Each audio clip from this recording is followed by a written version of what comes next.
Merci beaucoup d'être présent aujourd'hui pour la semaine de prévention en santé mentale de l'Université TÉLUQ qui débute. Je suis Elisabeth, je suis travailleuse sociale à l'équipe psychosociale de l'université. Aujourd'hui, on reçoit donc M. Mario Lévesque qui va nous parler de la communication non violente pour mieux concilier nos différents rôles. Donc, je vais vous le présenter brièvement. Monsieur Lévesque, depuis 20 ans, en fait, pratique en privé. Il est fondateur du groupe Ancora. Il est membre de l'Ordre des orienteurs du Québec et aussi, il est psychothérapeute. Donc, il travaille dans le sens du développement humain et des organisations. Sa croyance profonde est fondée qu'il est possible de concilier l'efficacité et le bien-être dans une conscience éthique.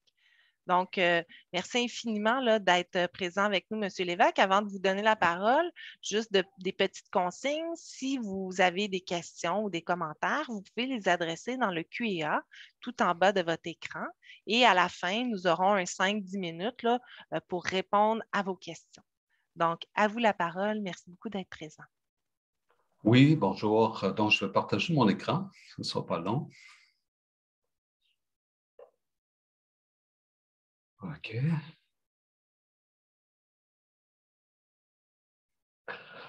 OK. Donc, un peu comme Elisabeth le disait, moi, je m'appelle Mario Lévesque, je suis psychothérapeute, je travaille en pratique privée et je donne de la formation un petit peu partout au Québec. Actuellement, beaucoup par visio, par Zoom. C'est un nouveau moyen, mais c'est un moyen qui est, somme toute, assez pertinent et qui permet aussi de rejoindre les gens. Donc, bienvenue à cette présentation, conciliation, communication et différents rôles de vie. C'est ça, on va commencer. Bon, vous pouvez voir la petite image, tu dors, c'est normal. Bon, souvent de fois, les gens, je rencontre, peuvent souffrir à l'occasion d'insomnie. C'est normal de faire un peu d'insomnie. Donc, en tout cas, je vais avoir l'occasion d'en reparler par la suite. Ce qu'on va voir un peu aujourd'hui, dans le fond, je le vois beaucoup comme un temps d'arrêt. Prenez un temps d'arrêt, puis c'est un temps pour vous.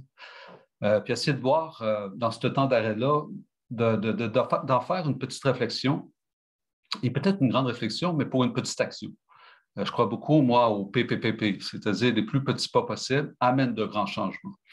On va se questionner aussi, qu'est-ce que ça veut dire conciliation? Bien sûr, vous connaissez ça, là, mais bon, voir comment ça se passe ma conciliation, comment ça va dans ma vie. Entendre les signes. On a des signes qui nous informent, qui nous indiquent que quelque chose va ou va moins bien. Se situer dans ces différentes sphères de vie, comprendre la surcharge mentale, un peu c'est quoi ça, des termes qu'on entend peut-être un peu plus de ce temps-ci dans le contexte pandémique. Là. Puis la surcharge émotionnelle, la surcharge est plus attribuée plus souvent pour les femmes, mais aussi pour les hommes de plus en plus. Puis aussi, je vais parler un petit peu, apprendre à être poche de temps en temps. Ça fait un peu drôle à dire, là. Mais on est tellement dans un contexte de performance, de conciliation, qui fait que notre système nerveux est extrêmement sollicité. Donc, je vais vous montrer un peu à être poche à l'occasion. Et apprendre aussi quelques notions sur la communication consciente et non violente. Je vais vous expliquer c'est quoi. C'est une approche beaucoup axée sur les besoins et les stratégies qu'on utilise pour y répondre. Bien sûr, avec 3 verbes, conserver, enlever, ajouter, puis PPPP, le plus petit pas possible. Puis, bien sûr, si vous avez des questions à la fin, de prendre un petit temps pour y répondre.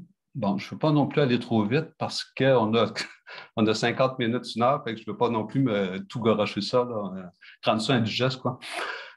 J'ai reconnu le bonheur au bruit qu'il a fait en partant. Okay? Bon, c'est une petite réflexion, à savoir, j'ai couru tellement vite que j'en ai fini par dépasser le bonheur. Donc, c'est parfois prendre des temps d'arrêt.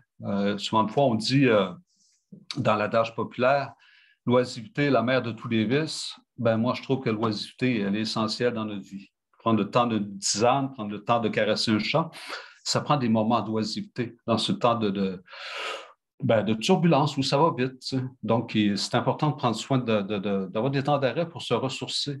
Et l'oisiveté est importante à l'occasion.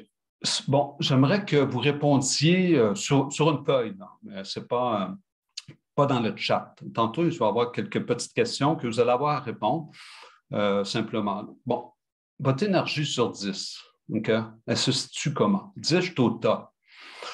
Mon sentiment de satisfaction et de contrôle sur ma vie. Est-ce que j'ai le sentiment d'avoir un certain contrôle ou je suis dépassé, en sachant qu'on ne peut pas tout contrôler en passant? Est-ce facile pour moi de dire oui et de dire non? Vous savez, dire non, c'est positionner une limite. Et dire non, c'est aussi un acte d'amour envers soi, parce que c'est une forme de respect, si on veut. Est-ce que je sais mettre mes limites, faire des demandes? Ma vie est-elle en équilibre? Okay? C'est souvent un sentiment, un feeling. Je me sens-tu en équilibre, dépassé, là, ça va vite? Puis est-ce que je sais ce qui me ressource, okay, qui refait mes énergies? Je suis un perfectionniste malheureux, okay? Jamais assez, jamais satisfait. Est-ce que je reconnais mes besoins, mes valeurs? Est-ce que je suis au clair avec ça?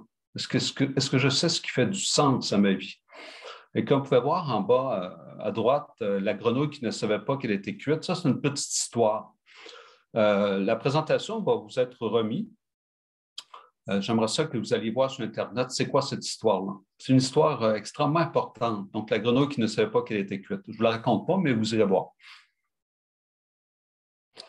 Vous savez, le corps est drôlement bien fait.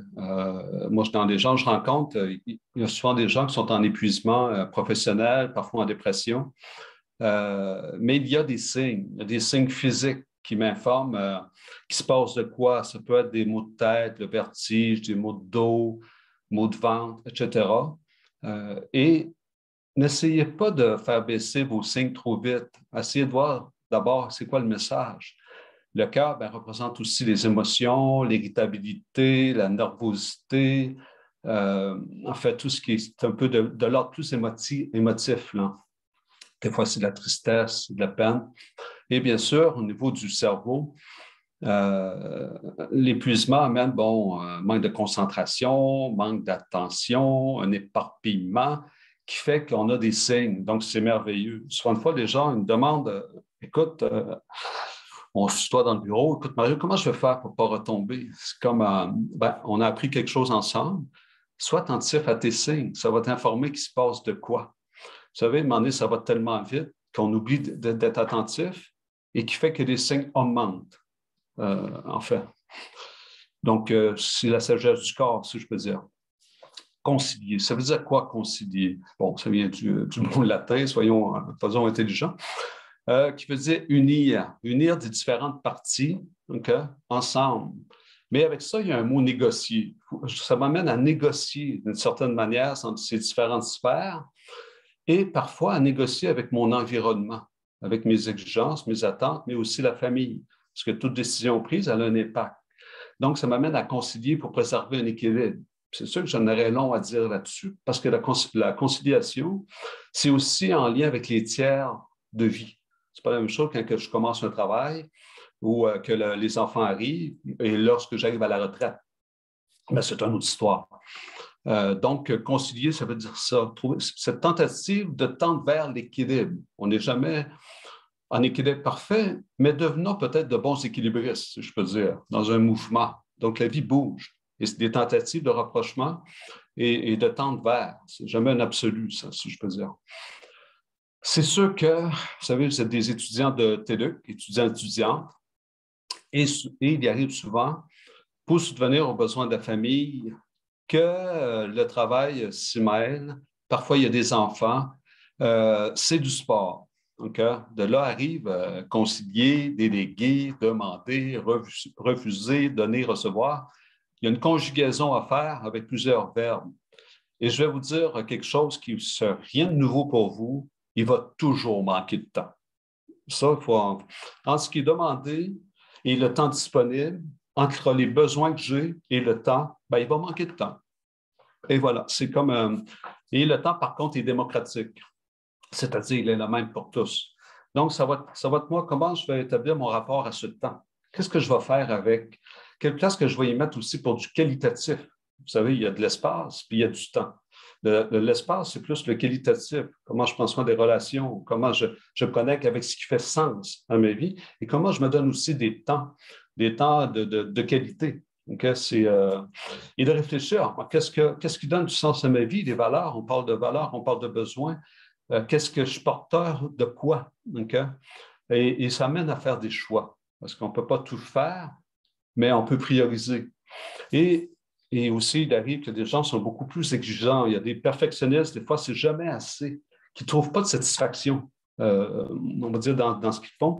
Est-ce que je suis un perfectionniste heureux ou malheureux? Hein? Des fois, mais comme Elisabeth le nommait d'entrée de jeu, je crois beaucoup, moi, à la conciliation. Je peux être performant, j'aime la performance, mais aussi le bien-être. Ça va ensemble pour me perdurer dans le temps. Et à mon sens, c'est important. J'aimerais que vous répondiez dans le chat ce qui vous vient dans le chat, en tout cas questions-réponses ou dans le volet discussion. Là. Est-ce qu'il y a des éléments que je trouve difficiles actuellement dans la conciliation, dans l'équilibre de vie? Qu'est-ce que je trouve difficile? Elisabeth va faire un petit retour aussi tantôt là-dessus. Là. Puis ou peut-être même dans ce contexte pandémique versus la conciliation. Tu sais, comme l'équilibre, c'est pas simple, il y a moins de moyens de ressourcement, les gymnases qui étaient fermés, la conciliation au travail, j'envoie-tu mon enfant à l'école, je l'envoie-tu pas? Enfin, ça demande vraiment des temps d'arrêt, des temps de réflexion pour arriver à garder du calme. Tu sais, je vais même ralentir ma voix pour tout ça. Donc, essayer de répondre spontanément. Est-ce qu'il y a des éléments que je trouve difficiles? Est-ce qu'il y a des choses qui se sont... Oui, Elisabeth? donc, il y a deux étudiantes qui ont écrit la gestion du temps entre le travail, la vie personnelle et les études. Hein. Comme vous disiez, M. Lévesque, hein, le fait qu'on jongle avec différents rôles et différentes identités. Une autre Oui, étudiante dit la charge de travail à la maison. Donc, pour elle, oui, c'est difficile de oui. jongler avec ça. Oui, c'est très intéressant. Je vais en parler un petit peu de ces deux éléments-là tout à l'heure. Je trouve ça bien. Merci, Elisabeth. Donc, il y a d'autres étudiants qui Oui, disent le manque de vie sociale pour les ouais, enfants aussi, entre autres, hein, l'arrêt des activités sportives, des voyages, les grands changements, donc beaucoup d'adaptations avec ce qui se passe qui sont difficiles à trouver l'équilibre. Là. Et oui, une autre étudiante dit enfants, travail à temps plein, études à temps partiel, les tâches. Donc, on voit là, que ça revient jongler avec l'école qui ouvre, qui ferme les écoles primaires, les écoles secondaires, la ouais, ouais. conciliation des stages, le travail, les études, Hmm. les frontières quand on est en télétravail qui sont plus floues, qui sont plus difficiles entre notre vie personnelle, la vie Oui, professionnelle, les garderies, oui, donc tous ceux qui ont oui, aussi des enfants en bas âge. oui, Les projets, la projection hein, en contexte de pandémie qui est difficile. oui, plus à court terme. Oui, Hein. Hmm. exactement. Moins de patience, donc des symptômes là, d'irritabilité ou d'exaspération. Donc, il y a Hmm. plein d'étudiants qui répondent. Je vais vous laisser Ouais. poursuivre, M. Lévesque. Oui, puis ce sont des éléments que je vais aborder un petit peu plus loin. Mais en même temps, je suis plein d'admiration de tout ce que vous faites, de tout dans ce contexte un peu fou, d'arriver à cet équilibre, à ce questionnement-là. Puis je trouve des questions extrêmement pertinentes. Mais vous allez voir un petit peu, je vais aborder certains points qui peut-être, en tout cas, en plus de vos trucs, peut-être apporter des pistes de solutions. On parle souvent de la charge mentale. La charge mentale, là, si je fais une image, vous êtes assis sur le divan en train de relaxer, là. Puis là, tout à coup, il vient, ah, voyons, j'ai oublié de faire ça. Là, vous vous levez. Ça fait partie de la charge mentale. Je n'arrive pas à m'asseoir, à relaxer. Je pense toujours ce qu'il y a à faire. Et ça devient de la surcharge à un moment donné. Et ça, c'est épuisant. Donc, il faut demander comment apprendre à décrocher. Mais enfin, la charge émotionnelle est beaucoup plus en lien avec ce que j'ai appris comme conditionnement. Ben, il faut que je fasse ça, il faut que ça soit propre dans la maison, il faut comme. C'est beaucoup dans les obligations puis dans les normes sociales, une espèce de pression qui vient un peu de l'externe, mais qui me piège d'une certaine manière et que je dois remettre en question à un moment donné. Moi, c'est extrêmement fréquent dans mon bureau, dans l'hyper-responsabilité, l'hyper-performance qui tombe dans l'hyper-exigence, okay, pour satisfaire, on ne sait plus trop qui à un moment donné. Et je ne peux pas tout faire. Puis vous savez, il y a l'expression qui dit j'ai tout fait pour vous autres, hein, mais j'ai tout fait aussi. Hein. J'ai fini par étouffer. C'est comme. Mais poursuivons.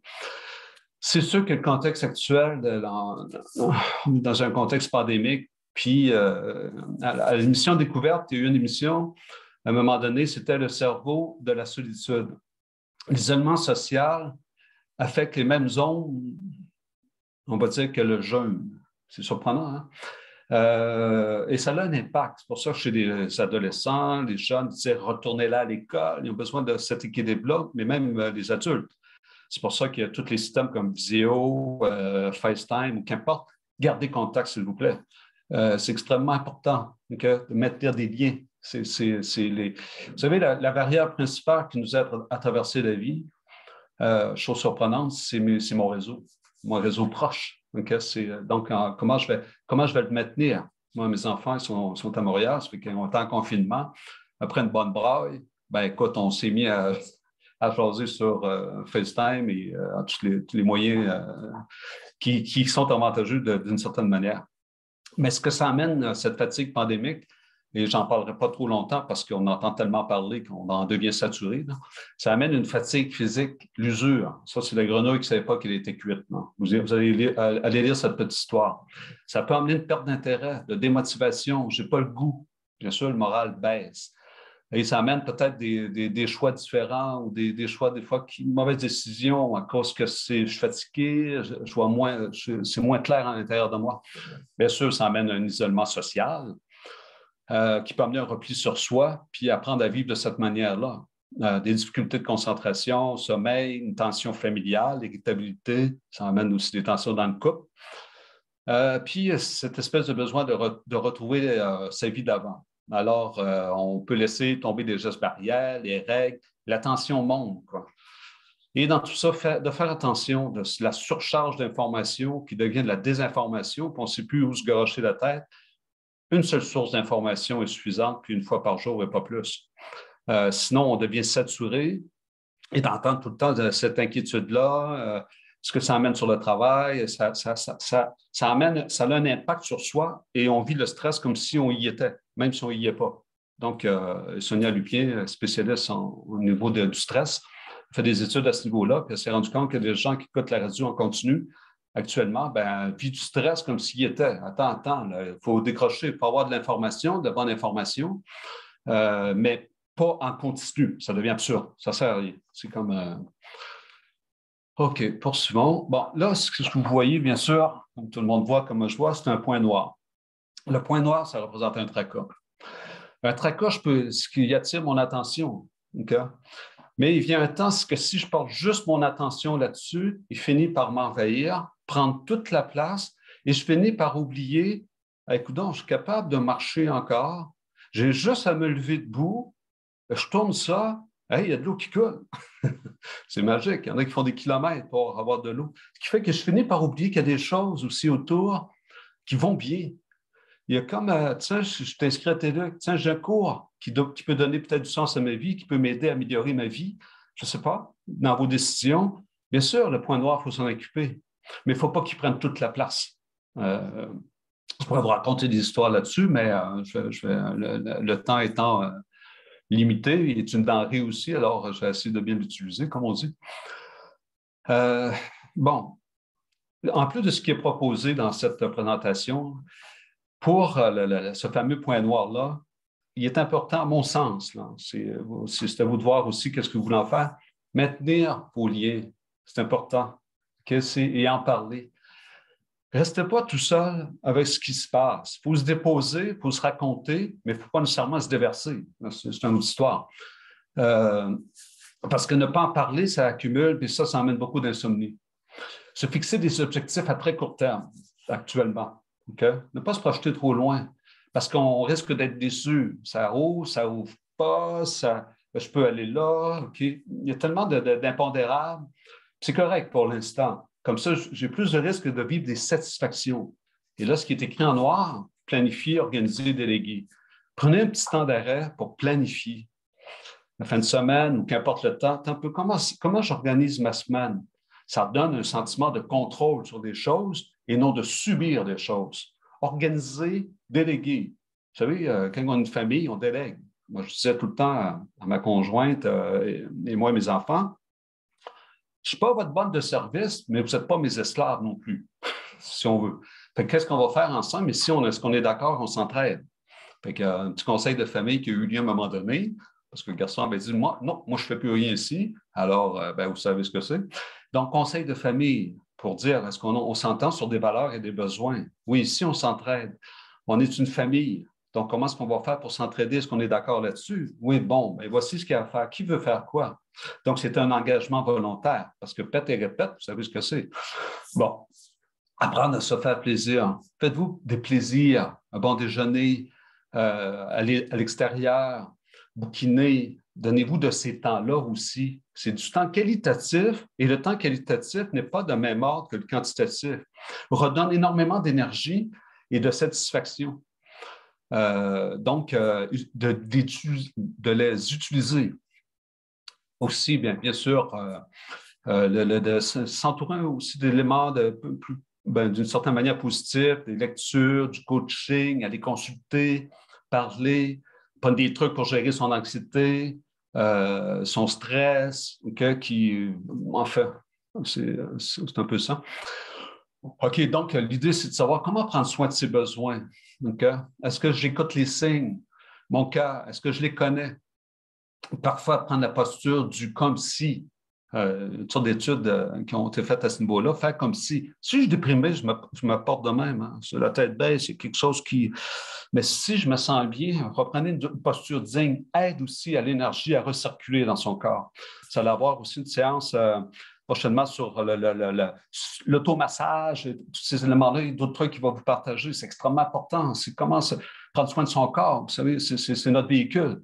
Et ça, je fais un petit résumé parce que je donne des ateliers spécifiquement sur le stress, l'anxiété. Ce n'est pas tout à fait le thème aujourd'hui, même si je l'aborde par la bande. Bouger. OK? Le stress, adrénaline, cortisol, fait surplus. Donc, il faut que je la dépense, ça, même si la chose n'est pas résolue. Donc, marcher pour faire rebaisser ça, retourne un message au cerveau comme si, OK, si le stress est détendu, donc, il y a quelque chose qui se règle. Écoutez la musique, la relaxation, contact physique intime. Vous savez, comme dans l'image en haut avec le petit toutou, là, donnez-vous de l'énergie d'abord. Après, vous allez pouvoir en aider d'autres. Mais si je suis complètement à terre, je ne pourrais plus rien faire. Puis, on a tantôt qui parlait, quand on vient fatigué, on vient à bout, puis tout nous énerve. Le bruit nous énerve, l'autre m'énerve, mon conjoint m'énerve, ma conjointe. C'est comme, tu sais, il y a des signes. Wow, attends, ça m'informe. Je vais vous parler un petit peu d'être poche. Okay? Ça fait drôle à dire pour des étudiants universitaires, des travailleurs, des travailleuses, tout ça. Vous savez, on est beaucoup dans les obligations. Hein. As-tu fait ton sport? As-tu fait ton yoga? Tes exercices? Ta diète, t'es rendu où?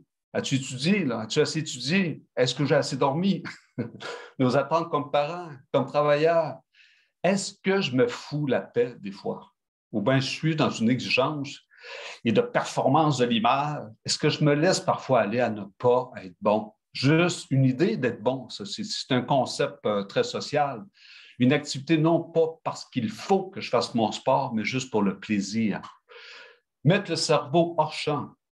Vous ne savez pas aider comment ça donne une pause au système nerveux. Parce qu'on est beaucoup dans l'obligation. Il faut que je fasse mon sport, tout ça.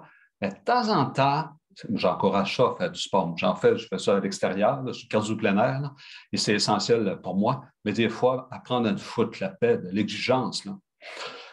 Puis de l'autodérision. Okay? Apprendre à rire de soi. Ça, c'est tout un article que j'avais lu quelque part, mais je l'ai enrichi avec mon style, si on veut. Puis il y avait un volume que je trouve intéressant d'un philosophe qui s'appelle Fabrice Midal, Foutez-vous la paix et commencez à vivre.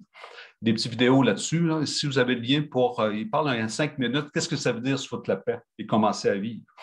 En fait, vous savez, il y en a qui ont peut-être vu le film de Tom Hanks, il avait fait un crash, là, excusez le terme anglais, d'avion, il s'était retrouvé sur l'île tout seul. Puis, il dit, je peux attendre que les sauvetages arrivent, je peux attendre que tout se règle, ou bien je peux commencer à m'organiser pour survivre. Puis là, il s'est créé une routine. Il a fait face à la situation. Wilson, c'était le ballon. Il s'est même fait un ami qui c'était Wilson, le ballon. Parce que sinon, on est tout le temps dans l'attente après quand ça va passer. Donc, je risque d'être déçu. Non, comment actuellement j'organise ma vie pour en éprouver le plus de satisfaction possible? Parce que c'est sûr qu'actuellement, le terme, c'est l'incertitude. Là. Okay? Et l'incertitude, comment je vais apprendre à vivre avec quelque chose. Mais comment je vais faire pour l'instant? Moi, je me suis mis un cours de danse, le sport du cardio plein air avec un petit gras, ça c'était permis à l'extérieur. OK? Donc, qu'est-ce que je fais en attendant pour que ma vie soit, qu'il y ait une saveur, et non d'attendre. Je vais attendre que, mais que ça réouvre, mais que, c'est ce qui fait qu'on est tout le temps dans la frustration. Et ça use. C'est comme, bien sûr, l'incertitude, c'est un peu comme je disais, le terme. On ne sait pas. Faut-tu envoyer à l'école? C'est le cas. Faut-tu faire ci? Puis l'information circule extrêmement vite. Vous savez, il y a même un temps, je ne sais pas si vous vous rappelez, au début, il fallait laver nos légumes. Ça se contaminait. J'avais oublié ça, j'ai lu ça dernièrement. Maintenant, c'est des gouttelettes. Tu sais, le savoir évolue et ça se transforme. On n'est plus pas en tout à la même place qu'au début de la pandémie en termes de connaissances. Puis on a des nouveaux médicaments, il y a des choses qu'il fallait faire puis qu'on ne faisait pas, puis des choses qu'on faisait qu'il ne fallait pas faire. Il faut apprendre aussi à tolérer cette incertitude. Un peu apprendre à vivre un peu avec, okay? De l'accueillir, puis de dire, attends, qu'est-ce que je vais faire? Parce que je peux rester du bord de l'incertitude, puis me tracasser, ou aller vers aussi, il y a de l'incertitude, oui, mais aussi, qu'est-ce que je peux faire? Qu'est-ce que j'ai à faire qui pourrait me faire du bien, ou qu'est-ce qui me permet d'avancer dans mes projets de vie? Puis d'accepter les limites de notre savoir. Okay? Il y a une partie qu'on ne sait pas. Bon, puis s'informer aux bonnes places. Il y a tellement de la surinformation, de la désinformation, il y a des biais cognitifs qui s'installent, il y a des généralisations, il y a toutes sortes de choses. Puis ce sera mieux après. Ben, ce sera mieux après. Attends, là, oui, mais en attendant, je fais quoi? Là? Okay? Comment je peux savourer l'instant et pas seulement le point noir? Donc, des petites recommandations, l'entraide, la santé, l'équilibre, limite, une chose à la fois, si petite soit-elle. Bon, l'équilibre de vie, on parlait de ça tantôt. Vous savez, on a différentes sphères, familiales, sociales, professionnelles, etc. Et si je mets tout dans une sphère, qu'est-ce qui risque d'arriver? Si je perds cette sphère-là, tout tombe. Vous savez, le centre de gravité à gauche, professionnel, c'est haut. Mais je peux redescendre ça et d'investir, selon les différents tiers de vie, mais je n'embarque pas là-dedans. Quelle place que je mets à ça? Quelle place que je mets à ça en sachant que je ne peux pas tout faire, mais comment je vais arriver comme à prioriser, en donner un temps, parce qu'on a 100 d'énergie. Hein? On n'a pas 125. Je peux donner une semaine 125, sans problème. Mais la semaine d'après, il faut que je donne 80. Parce que sinon, je tombe dans l'usure. Et je ne suis plus dans le maintien à ce moment-là. Donc, je dois repositionner mes besoins, mes valeurs, avec une espèce d'attention, que je me donne des temps, et une espèce de vigilance, mais pas de l'hyper-vigilance, parce qu'il y en a qui tombent dans l'hyper-vigilance et l'épuisement embarque. Donc, un peu, qui suis-je, ouvert, que fais-je, c'est quoi mes priorisations, c'est quoi qui est essentiel pour moi? Des gens qui se maintiennent professionnellement, là, je parle de professionnels, mais ça va aussi dans les autres sphères, sont capables de ceci. Parce que c'est un tandem entre le lâcher-prise et le tenir-prise. Vous savez, le tenir-prise, on en parle peu. Si j'arrête ma consommation, comme mettons le mois de février, mais tiens bon, pas lâche-prise, tiens bon.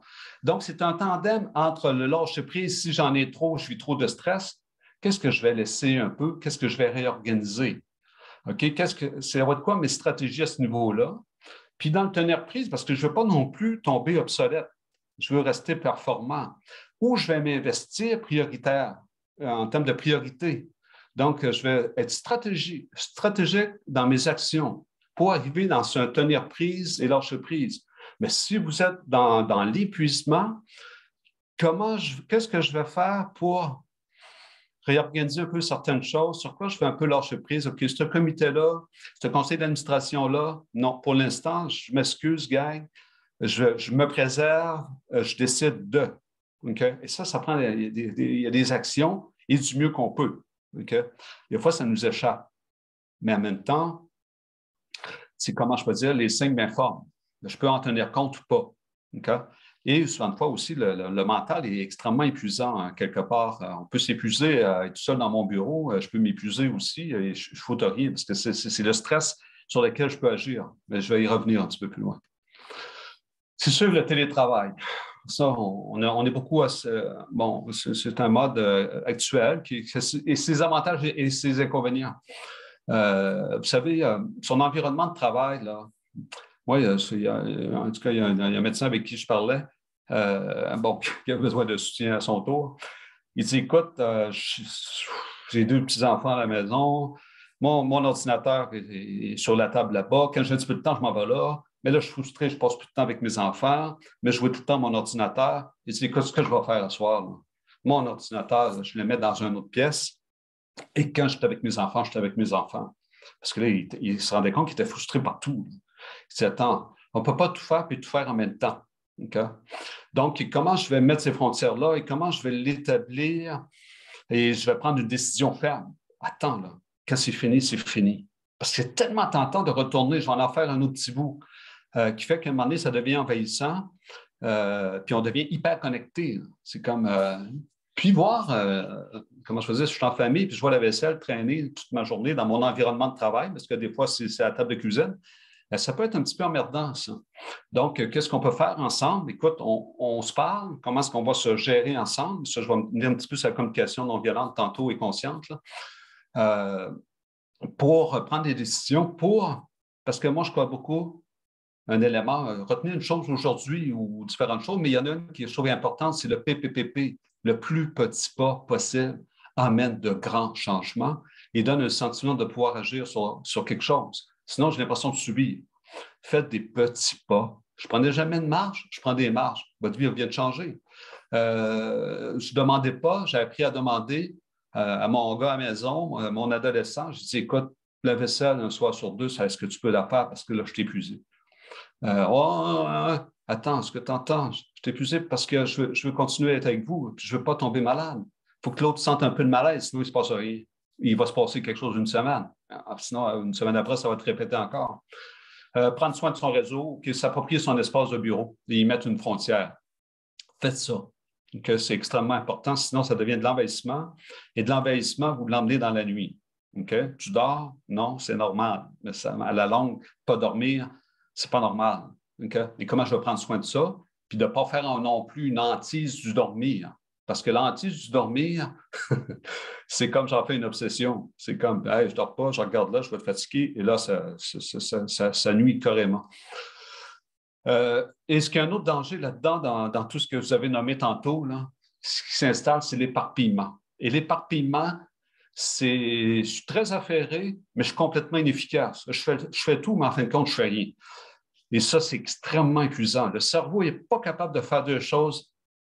Il n'est pas capable de faire deux choses en même temps qui demandent la même faculté. C'est impossible. C'est comme... Donc, on a des ressources, la cadence accélérée, l'hyperconnectivité, trop plein d'informations. Puis l'attention dans le cerveau, il y en a une qui est diffuse, qui permet de voir ce qui se passe, puis il y en a une qui peut être concentrée sur quelque chose. Installez, préparez votre chose, mais ne faites pas tout en même temps. Parce que sinon, si je regarde mon cellulaire, je suis en train de taper quelque chose, je sais pas, moi, il y a un appel à côté de l'autre, attendez, vous tombez dans l'éparpillement et c'est complètement inefficace, et surtout pour le système nerveux. Ça crée une tension, puis j'ai l'impression de rien réaliser. Prioriser une chose à la fois. Je termine ça et je ferai autre chose. Dans la gestion du temps et du stress, c'est un élément de base, si on veut. Oups, attendez, je vais revenir. C'est l'autre avant. Puis les pensées. Vous savez, on a tous un hamster à l'intérieur. Okay? Puis un hamster, je n'ai jamais vu de hamster régler des problèmes. C'est une illusion d'esprit. Plus que le hamster tourne, plus que j'ai l'impression que je vais pouvoir régler quelque chose. Et plus ça tourne, plus que je pense. Mais plus ça tourne, plus je m'épuise. Il faut trier ses pensées. Les questions à poser là-dedans, est-ce que la pensée est utile? Est-ce qu'elle est basée sur des sens? C'est-à-dire ce que je vois, j'entends, ou bien c'est une fabulation? On a tous un scénariste interne. C'est un raconteur d'histoire. Puis, dans ces pensées-là, est-ce qu'elles m'aident? Est-ce que ça m'aide à me sentir mieux? Est-ce que je peux agir là-dessus? OK? Si c'est à répétition, c'est complètement envahissant, ça, c'est le raconteur d'histoire. Donc, je suis en fusion avec mes pensées et je deviens mes pensées. Et n'essayez pas de ne pas penser. C'est un peu bizarre ce que je dis là, parce qu'on ne peut pas ne pas penser. Ça pense tout seul. Oui, mais que faire? Il faut décoller un peu de sa pensée. Je donne un truc après, là, juste la diapositive après. Il faut décoller et de voir, tiens, je ne suis pas ma pensée. Quelqu'un est dans le bureau qui me parle d'une catastrophe, bon, d'où le cœur, il bat vite. Il dit, hey, dans le bureau, il ne se passe absolument rien. Le cerveau ne fait pas de différence entre ce qui se raconte et ce qui se passe, à moins qu'on ait un observateur neutre à l'intérieur qui est capable de voir Oh, je suis en train de me raconter une histoire. Attends, que je le vois. Puis si je n'essaie pas de ne pas penser, c'est pas la pensée qui est le problème. C'est que je crois tout à ce que je me raconte comme étant une vérité. Et là, je commence à me identifier, me suridentifier à ça comme étant une réalité. Wow, c'est pour ça qu'il faut revenir à nos sens. Et toutes les techniques qui vont aussi avec ça, méditation, tout, tout, tout. Là. Donc, devenir spectateur de vos pensées et acteur de votre vie. 3 prises de vue, un petit truc ici que je vous partage qui est très simple et qui aide un petit peu à prendre une distance face à ces pensées. Bon, ça, c'est la pensée que je ne m'en sortirai pas. OK? Tiens, j'ai la pensée qui arrive que je me dis que je ne m'en sortirai pas. Juste faire ça, si on arrête le temps, je vous ferai faire l'exercice. Là. Et l'autre élément, j'observe que j'ai la pensée que je suis en train de me dire que je ne m'en sortirai pas. Juste cet exercice-là vous permet de décoller un peu et de prendre un peu une distance pour créer un peu d'apaisement. Et des fois, de nommer l'émotion aussi aide. Je donne un autre truc, là. Comme, tiens, je suis inquiète actuellement, je suis inquiet. Tiens, je suis fatigué.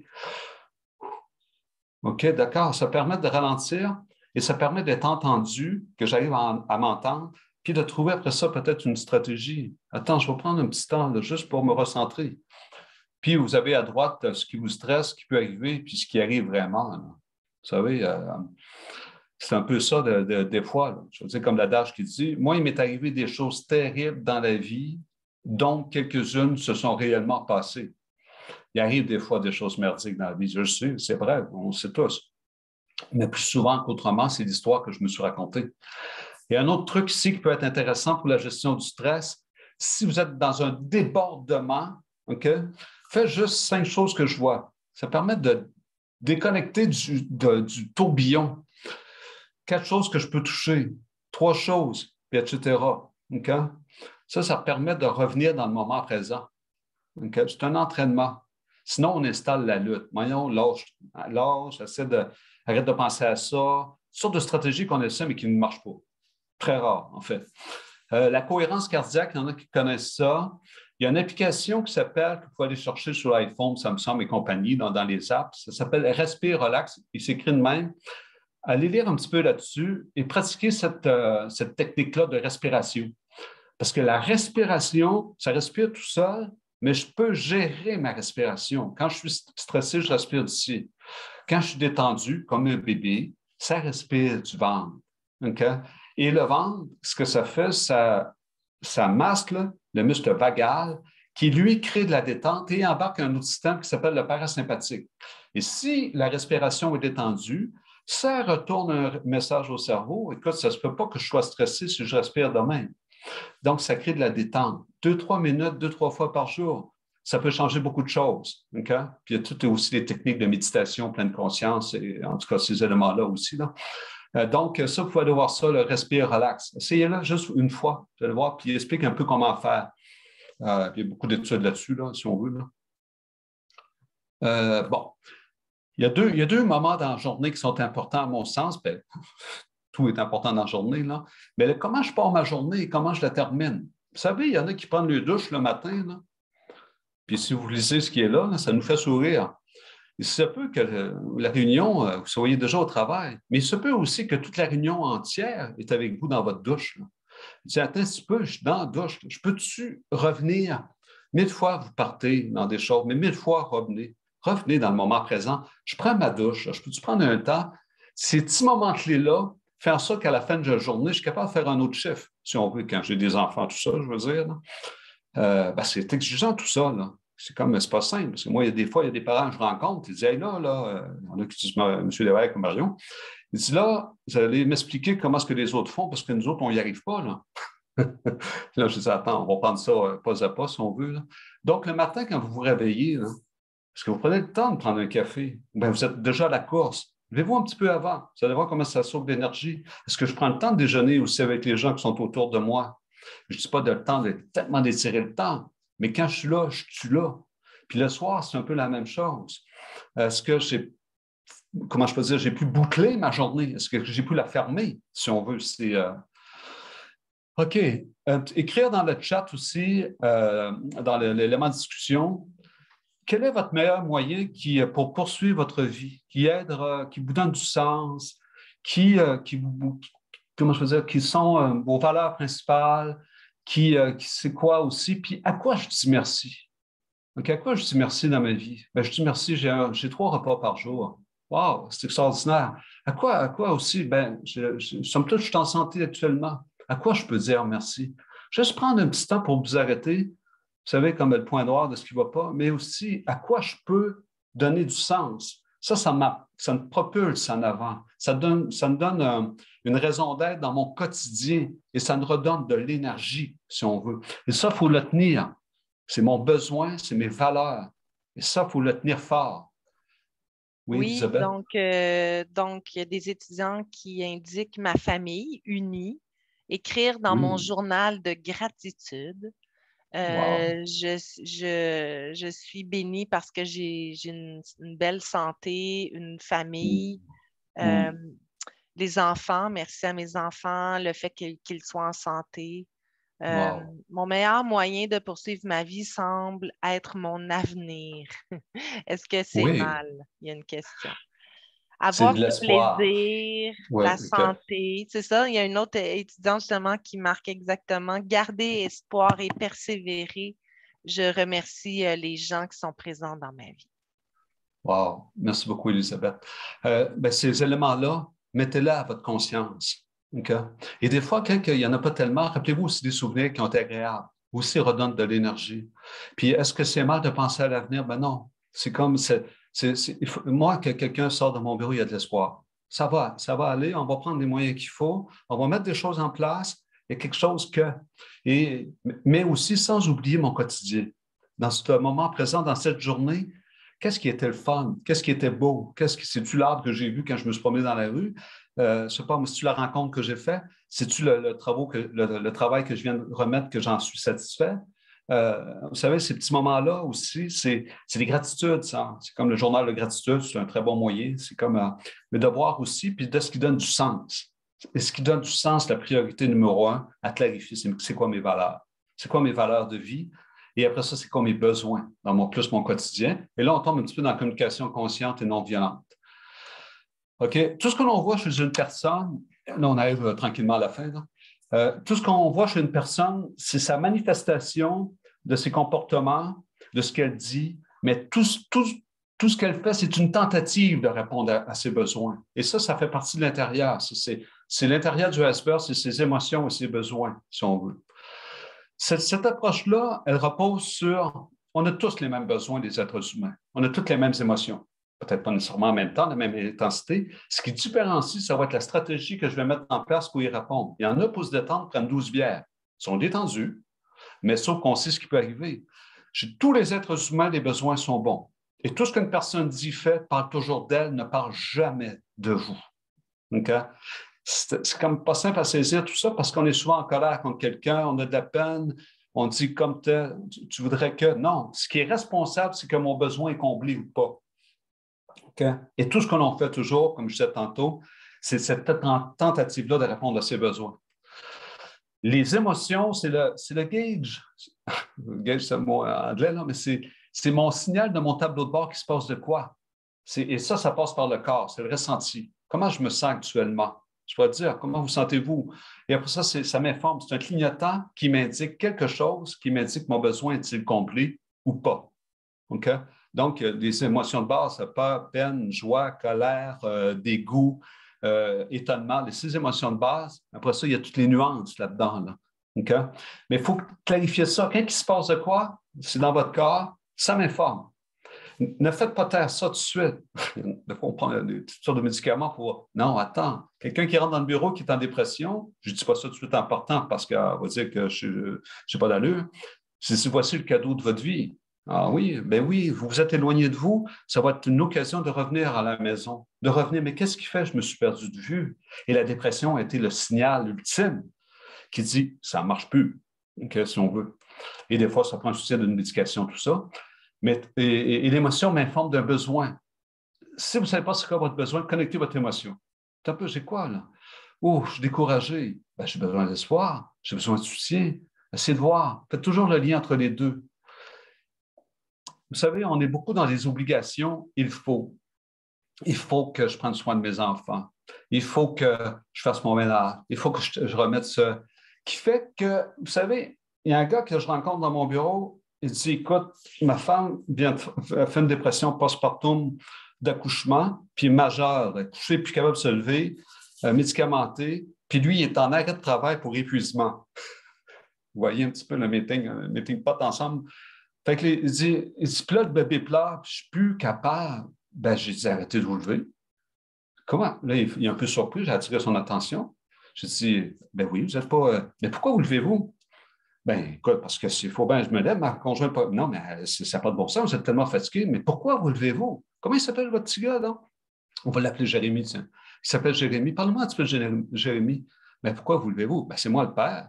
Attends, mais c'est moi le père. Il y a des pères qui ne se lèvent pas. C'est sûr qu'il y a des conséquences, il y a des péchés sans mêle et tout ça. Je dis, mais pourquoi vous levez-vous? Ben, parce que je l'aime, mon petit gars. Ah, OK. La prochaine fois que vous allez vous lever cette nuit-là, faites juste penser pourquoi je me lève. Ah, c'est parce que je l'aime. Il dit, je ne sais pas ce qui se passe, mais j'ai le goût de me lever à cette heure. J'ai dit, j'ai sorti de mon il faut vers, ça répond à quoi faire mon ménage? Ah, parce que j'aime un endroit propre. Ça répond à quoi faire tel geste? Parce que ne faites rien par obligation. Faites-le parce que ça répond à quelque chose et clarifiez votre besoin et je choisis de. C'est un choix, ça. On est obligé absolument rien dans la vie. OK? Il y en a qui disent, ouais, mais il faut bien que je paye mes factures. Non, tu peux ne pas y payer, mais parce que tu ne veux pas aussi la conséquence qui va avec. Parce que tu aimes, je ne sais pas moi, la tranquillité d'esprit, tu aimes ce type d'échange-là. Il faut toujours connecter ça. C'est comme... Et là-dedans, ben, lui propose, dans un premier temps, c'est l'intention. Quand je communique avec quelqu'un dans ma famille, mon ado ou qu'importe, c'est quoi mon intention? C'est-tu d'avoir raison sur lui ou d'établir un lien? Établissez le lien et partez de fait. On est beaucoup dans des généralisations. Tu m'aides jamais. Tu fais toujours ça. Je suis jamais à la hauteur. Qui fait que c'est tellement absolu qu'il n'y a pas de nuance et l'autre se met sa défensive. Non, j'observe qu'en entrant, le manteau est par terre. Observation. Et quand je vois ça, qu'est-ce que ça me fait? Je me sens irrité, pas à cause de toi. Comme je dis, démêler l'observation pour sortir des jugements, des interprétations, puis sortir de reprendre la responsabilisation. Le fait que ça m'agace le manteau par terre, c'est toi qui l'as mis, tu es le déclencheur, mais c'est parce que j'ai un besoin qui s'appelle entraide, partage des tâches peut-être. Et voici ma demande. Sinon, on accuse l'autre. Et à partir du moment que j'accuse l'autre, c'est l'escalade garantie. Et tout ce que l'on fait, toute action, j'en reviens encore là-dessus, est une tentative. C'est que je veux répondre à mes besoins et faire durer ma vie. Mais après ça, comment je peux utiliser? Vous savez, j'ai mis plein de références en tout dernier lieu, là, des différents volumes de cette approche-là, pour sortir des interprétations, des jugements, des reproches. Et la honte, la culpabilité, je ne suis jamais assez. Attends, comment je peux aussi voir qu'est-ce qui se passe? Comment je peux transformer tout ça en émotion puis en besoin? Attends, j'ai juste besoin de calme un instant. Là. OK? Puis voici ma stratégie, parce qu'il faut arriver à une stratégie. En fait, c'est assez complexe comme approche, mais en même temps, ça peut être drôlement intéressant. C'est sûr, si on aurait le temps, on passerait les étapes. Je ferai une situation avec vous. Okay? Quand il y a quelque chose qui vous irrite actuellement ou qui vous agace, c'est quoi les faits? Les faits, c'est ce que je vois, ce que j'entends. C'est rien d'autre que ça. C'est comme tu m'aides jamais, ce n'est pas un fait, ça. C'est un jugement. Tu es agressif. Ça, c'est un diagnostic. OK? La seule affaire, tu as crié fort. OK, oui, je vois que les choses ne sont pas ramassées. Ça, c'est un fait. Et ça à cause de ça, je me sens parce que j'ai besoin de. C'est un peu la formulation un peu mécanique. Là. Alors, je voudrais. Es-tu d'accord? Comment tu reçois ça?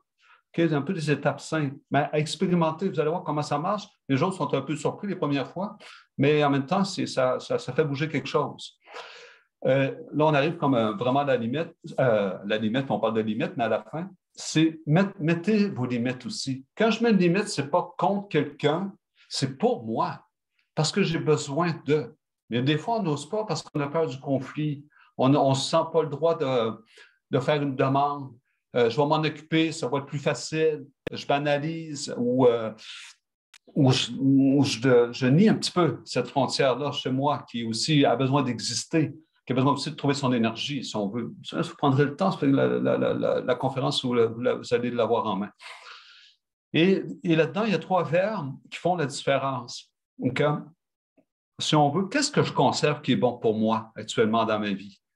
Qu'est-ce que j'enlève? J'en veux plus, ça. Trop de quelque chose, mais trop, il faudrait comme plus se préciser. Puis qu'est-ce que je veux ajouter? Tiens, je veux ajouter, parce qu'il y a 100% du temps et je ne peux pas tout faire. OK? Donc, c'est comme à méditer. Et j'aimerais aussi, comme dernière question, OK, pour vous, que très spontanément, vous indiquiez, bon, qu'est-ce que je retiens un peu de cette session aujourd'hui? Puis quel serait le premier petit pas que j'aimerais mettre, si on veut, dans ma vie? Ce serait quoi ma première action que je vais faire? C'est comme, si on veut. À vous la parole. Merci infiniment, Monsieur Lévesque. Je sais que C'est c'est court, une hein? plus longue présentation que vous faites habituellement, puis là, on vous a Oui, demandé de réduire dans votre c'est temps. sûr. Mais C'est 3 heures habituellement, mais enfin. c'est ça. Mais soyez assurés qu'on va vous faire parvenir et le document et l'enregistrement de la vidéo vendredi prochain, donc vendredi cette semaine. Donc, vous pourrez réécouter et prendre le temps aussi de regarder le document. Il y a une étudiante, peut-être juste, Oui, oui, s'il y a je des vais répondre à questions. votre question, je vais répondre à la question que vous avez lancée, puis par la suite, je vais enchaîner avec D'accord. les questions. Donc, Oui. une étudiante marque que son premier petit pas, c'est prendre ses pauses au travail. Il y a des gens qui vous remercient. Il y a Bienvenue. quelqu'un qui dit, Merci. je retiens que tout ce que je fais ou dis m'informe de mon besoin. Euh, Mm. donc, il faut accepter les limites de notre savoir. Il y a quelqu'un Oui. encore qui vous remercie pour les outils. On est conscient là, que ça a été peut-être un peu vite parce que c'est ça, on a demandé là, de comprimer parce que plusieurs sont disponibles seulement entre midi et 1 heure. Mais comme je vous dis, vous Ouais. pourrez prendre le temps de réécouter la vidéo qui va vous être envoyée via votre lien d'inscription, le courriel que vous avez indiqué, ainsi que le document. Il y a les suggestions de lecture à la fin également. Donc, quelqu'un marque une belle réflexion personnelle entamée. Il y a plusieurs petits pas que je peux faire à chaque semaine et je vais m'y pencher là, pour les reconnaître. D'accord. Il y a quelqu'un qui demande, à un moment donné, vous avez nommé que nous ne sommes pas nos pensées. Donc, peut-être elle a de la difficulté à comprendre qu'est-ce que ça veut dire. Comment je peux dire? Vous pouvez penser, souvent de fois, on s'identifie à nos pensées. Et je peux raconter une histoire, puis, vous savez, à l'intérieur, ça pense tout seul. Puis là, je vais finir par croire ce que je pense, puis mon cœur bat vite, OK? Et pourtant, il ne se passe rien. Et la pensée, on a 40 à 50 000 pensées par jour, hein? Et on n'est pas. C'est quoi une pensée? Donc, on pourrait dire, c'est quoi? C'est immatériel, hein? Ça se promène entre 2 neurotransmetteurs, ça va vite. Et ça fait en sorte que si je ne prends pas conscience de ces pensées, et parfois je me suridentifie à des pensées qui ne me servent pas et qui contaminent ma vie. OK? Si je dis que je n'y arriverai pas, OK, j'ai l'impression que ça en fait comme un absolu. Ils n'ont pas le droit de faire ça. Ils ont comme, tiens, il y a toutes sortes de pensées et je dois un peu m'en distancer pour voir qu'à un moment donné, je fusionne avec ça et en prenant une distance, je peux décoller et les reconnecter à mes valeurs et à mes besoins. Qu'est-ce que je veux de ma vie? Okay?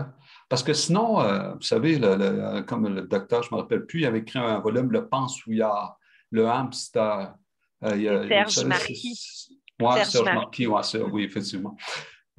C'est ça. Il y a des approches surtout qui travaillent beaucoup là-dessus. Parce que la pensée, posez-vous la question, est-ce que ce que je pense actuellement m'est utile? Est-ce que ça m'aide à me sentir mieux? Est-ce que ça m'aide à trouver une solution? Si ça répond non à ces questions-là, là, mais dites-vous que vous êtes dans la rumination. Et la rumination, là, c'est envahissant, mais on ne peut pas ne pas penser. Je reviens encore, c'est un peu comme contre-intuitif. Mais là, la lutte s'installe. Et des fois, je vais me mettre plus à consommer pour trouver la détente, en tout cas, toutes sortes de moyens. Mais à ce moment-là, je dois réorienter puis revenir. Mais qu'est-ce qui se passe par rapport en termes de mes besoins et comme stratégie que je pourrais mettre en place à ce moment-là? Okay? C'est peut-être de parler à quelqu'un, ça peut être, je ne sais pas moi, de prendre un bain ou qu'est-ce que ça raconte? Okay? C'est beaucoup des transformés, si on veut dire. Je ne sais pas si ça éclaire suffisamment. Là. Enfin, Merci. Une autre question. Vous avez mentionné que les relations sociales sont essentielles, mais si on n'en ressent pas tant le besoin, qu'est-ce qu'on doit faire? Bien, écoutez, c'est sûr, c'est faut-tu aller en couple, faut-tu pas être en couple, faut-tu avoir un tel niveau de relation. C'est que, comment je pourrais dire, c'est qu'à un moment donné, on est des êtres sociaux, on a besoin de parler, mais l'intensité et la densité va être différente d'une personne à l'autre. Quelqu'un qui est hyper isolé, ce que ça amène tranquillement, mettons, on regarde chez les adolescents actuellement, qui a eu le confinement, l'école à distance, tranquillement, ils se sont mis à bon, bien sûr, aller beaucoup sur les jeux et Internet, mais à s'isoler un peu et de moins en moins avoir le goût. Et là, ils retournent à l'école, ils tombent en anxiété de retrouver dans le social. Il y a comme, à mon sens, mais là, après ça, c'est à vous de voir, c'est quoi mes besoins? Est-ce que je vais vivre ermite ou jusqu'à un certain point? Mais en même temps, c'est de voir, attends, qu'est-ce qui fait que ça évoque quoi pour moi être en relation? Est-ce que il faudrait comme le décortiquer puis voir son niveau de besoin là-dedans. C'est un respect de soi aussi, ce niveau-là, si on veut. Parfait, merci beaucoup. Une Oui. autre question. Qu'est-ce qu'on fait si lorsqu'on dit non et qu'on nomme notre besoin, cela n'est pas bien reçu chez l'autre personne? OK. C'est une question très intéressante. C'est pas parce que je demande quelque chose que l'autre dit oui. Quand quelqu'un dit non en face de soi, il faut pratiquement lui dire merci. Ah, tiens non, j'attire votre attention encore. Hein. Pourquoi? Parce qu'il y a quelque chose qui l'empêche de dire oui. Est-ce que je peux clarifier avec lui? Parce qu'il, quand il dit non, c'est parce qu'il y a un besoin qui essaie de répondre. Avant d'aller dans des stratégies et des demandes, clarifiez-vous et clarifiez avec l'autre c'est quoi son besoin. Tu es trop épuisé toi-même? Écoute, peut-être qu'on peut faire quelque chose. Il faut vraiment reconnecter. Et quand je dis prenez soin de la relation d'abord, puis après ça, essayez de voir derrière. Parce que je peux répondre à mes besoins, mais si je les réponds tout seul, et c'est moi, ma demande, vous allez vous retrouver tout seul aussi. Parce que l'autre en face de moi a aussi un besoin aussi important que le mien. Et s'il dit non, ben c'est parce qu'il dit oui à quelque chose. Essayez de voir derrière. À quoi dis-tu oui quand tu dis non? Et ça, vous allez en savoir plus et vous allez vous intéresser à lui. Et là, vous allez pouvoir cheminer avec lui. C'est comme si on veut. En fait, en espérant que ça Parfait. vous éclaire. Après ça, c'est de la pratique. Hein. C'est comme L'étudiante vous remercie pour votre réponse. Donc, bien, écoutez, il bien. est 12h59. Je voudrais prendre un dernier petit moment pour vous remercier beaucoup, M. Lévesque, de votre présentation aujourd'hui. J'ai mis le lien dans le chat pour, si vous désirez vous inscrire aux autres activités de la semaine. Donc, demain soir, une étudiante athlète olympienne nous fera un témoignage sur sa propre santé mentale. Et également, mercredi, sur l'heure du midi, et le soir, donc deux mêmes ateliers sur des techniques d'automassage, donc pour justement mieux gérer notre anxiété. Hein. Nous sommes beaucoup devant nos écrans au travail avec nos études à la TÉLUQ. Donc, des petits trucs, 45 minutes pour mieux gérer votre anxiété. Vendredi, je vous envoie sans faute par le courriel avec lequel vous êtes inscrit les enregistrements de la semaine ainsi que les documents pertinents. Il y a quelqu'un qui écrit la plus belle présentation jusqu'à présent, M. Lévesque. Donc, la barre est haute pour les autres panélistes cette semaine. Ça commence. Oui, oui, c'est ça, exactement. Il paraît que les autres sont tellement bonnes. Oui, oui, oui, ils sont excellentes. Je vais remettre le lien. Il y a quelqu'un qui ne le voit pas. C'est sur la page. Si vous tapez Ma santé, mon mieux-être, vous pouvez, TÉLUQ, donc c'est la page, vous pouvez aller voir. Le tout en bas, c'est les activités pour vous inscrire. Je viens de remettre le lien. L'enregistrement vous sera envoyé en effet vendredi. Je le répète parce qu'il y a d'autres questions à ce sujet-là dans le chat. Donc, on va maintenant terminer l'enregistrement. Merci d'avoir été présent tout le monde. C'est vraiment apprécié. Bonne semaine. Oui. Bon mois de février qui commence demain. Plein de persévérance et d'énergie pour vos études. Merci, M. Lévesque. À bientôt. Bienvenue. Merci tout le Au monde. Au revoir. revoir.